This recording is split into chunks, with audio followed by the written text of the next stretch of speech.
So yun naman guys, ngayon naman na ito pupunta tayo sa dito. Kuha tayo ng kangkong. At least yung kangkong dito guys, malinis kasi palayan. Saka yung kangkong dito hindi yung kulay puti. Yung mga native na kangkong. Ayan. Lubluban ng kalabaw ng Ayan. Dito siya. Kasi si Mrs. kumukuha. Ayan. So, ito natin siya dun.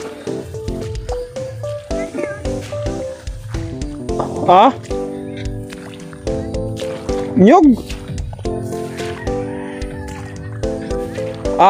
Oh. Ayan guys. Ulam din to guys. Kahit sabi mo kangkong lang na ulam din yan. Para-paraan lang para may ulam. Hindi mo kailangan na Doon marami doon Doon tingin ako rito. So yun guys ang gaganda ng bulaklak ng kangkong dito. Wow. Tingin tayo dito guys. So for today's vlog, kukuha naman tayo ng kangkong. Ayan, dito lang sa may mga nipahan. Ayan, dito. Tingnan na tayo dito. Ayan.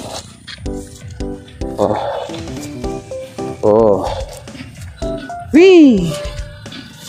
Kung hindi ka Marte, kahit sabi mo na ganito lang yung mga ng kangkungan, okay na yan, pasado na yan. Yung Marte ng pagkain. Hinuhugasan naman yan eh. Buti sana kung hindi hinuhugasan. Diba? Ay, langgam, aray ko, daming langgam. So dito kasi guys, pastulan dito ng mga baka, kalabaw. Yan. So sabi ng ibang tao dito, marumi kasi yan namang kalabaw, pastulan ng mga baka. Sa kanya-kanyang diskarte lang naman yun guys. Yung iba Marte na rin dito. Oo, sira. Dito na lang tayo kumuha. Masarap ang adobong kangkong. Pili mo na lang yan. Adobong kangkong is the best. Bakit guys? Ito yung talagang kangkong na original. Sa amin sa probinsya, ito sasabihin ko sa inyo to Sa probinsya namin sa Tabuk City, Calingano, ayaw naming ulamin yung puting kangkong. Yung mga binibili natin sa Maynila na puti. Ayaw nila yun guys. Alam nyo kung bakit? Kasi daw yun ay sa baboy lang pinapakain. So ibang iba ang lasa ng native na kangkong. Ito yung native na kangkong. So dito naman ayaw nila to. Hindi lahat na gusto nito. Pero ito ang masarap kaysa yung puti. Masarap sa adobo to. Bakit ba tayo namimili ng ulam? Kulay din naman to. Sarap to. So mas deserve ko na ang kangkong na to kaysa yung puti. Ayan. Mas maganda to. Mas masarap to kaysa yung puti. Kasi yun na lang kasi ang nakagisnan nila sa Maynila yung puti. Pero pag pumunta ka sa amin sa bandang Ilocos Sur, Ilocos Norte, yan, hindi nila inuulam yung puti. Mas gusto pa nila to. Kasi ito sa mga fish pan, ayan, kinukuha. Ayan. Masarap to sa adobo. Mga kangkong na to. Anong nangyari? Anong nangyari? Nawala na, ubos na. Ayan guys, marami na kami nakuha. I-adobo namin to kasi paborito to ng bunso ko guys, yung kangkong na to. Malinis to guys. Ba't kakaunti lang nakuha mo? Oo, marami nakuha. Ayan guys.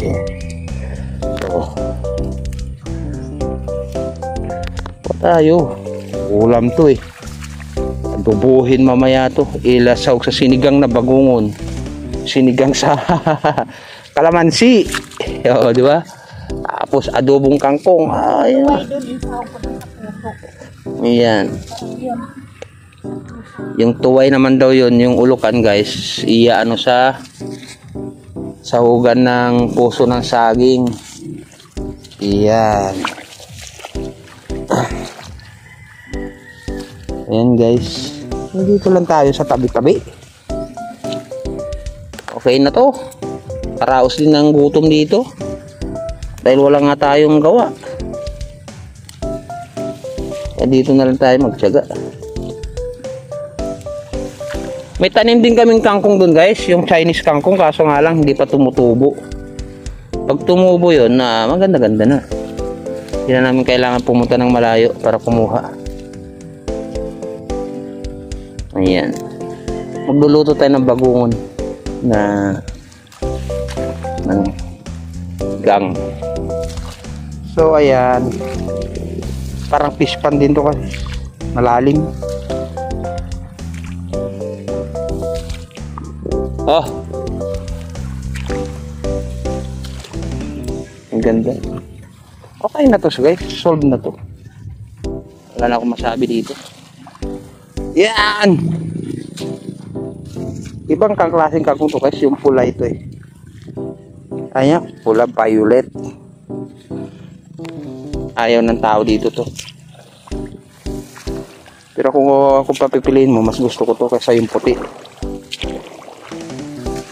Ay, kalalim. Lubluban ng kalabaw. Ay, hindi, talagang naipon lang. Ayan. So, ayan na nga guys, at kami ay pauwi na. Ayan. May tugtog pala guys.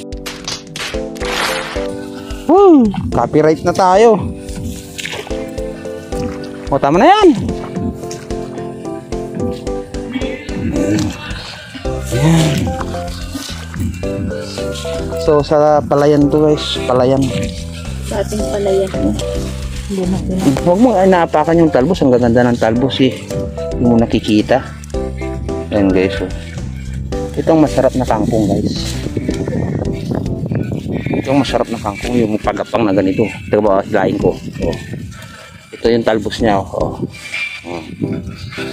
Ayan.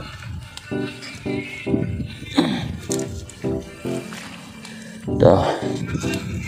Nami pala dito eh. Magaganda pa. Pinagkukuhanan din nila to halata guys. Pinagkukuhanan din to.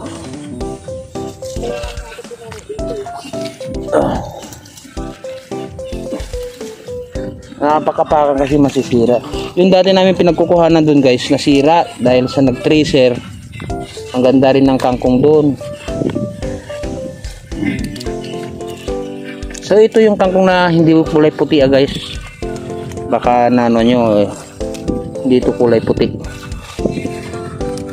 Bali tumubo na rito sa palayan, pero ang tubig nito tubig alat halo.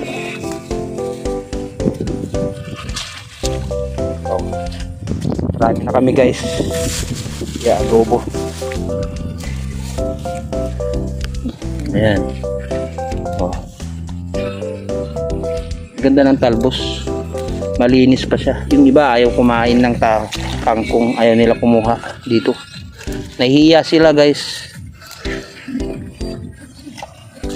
Ay, nahihiya sila. Kapag kumukuha ka kasi ng kangkong dito sa mga ganitong ano mo, sasabi ay pulubi. Kaya pang pulubi lang talaga itong mga ganito, pero hindi yun ang hindi nila alam. Malaki ang mataas ang sustansya rin ng kangkong. Yan. Vitamin E, madalas malaano ang vitamin E yata ng kangkong. Kaysa naman bili tayo ng bili ng ulam. Ulam din to eh, bakit? Papatusin na natin to.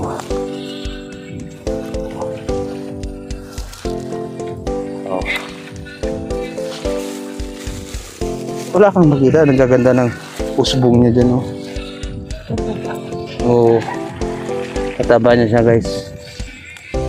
Ganda.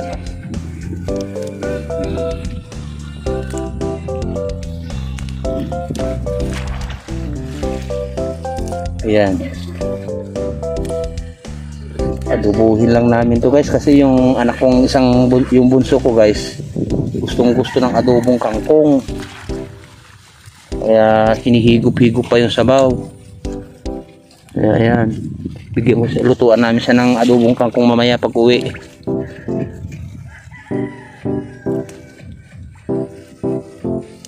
Sold na siya sa adobong kangkong. Hindi mapwili kasi yung bunso ko guys ng ulam. Basta may laman siya siya, alam niya yung ganun.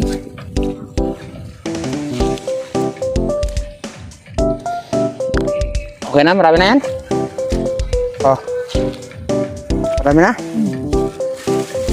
Oh, marami na yan. Let's go. And guys, at hanggang dito na lang ang ating sa pagkuha ng kangkong. Thank you so much sa kangkong. Ayan, kaysa bilhin mo pa sa palengke yan, mahal-mahal. Ayan.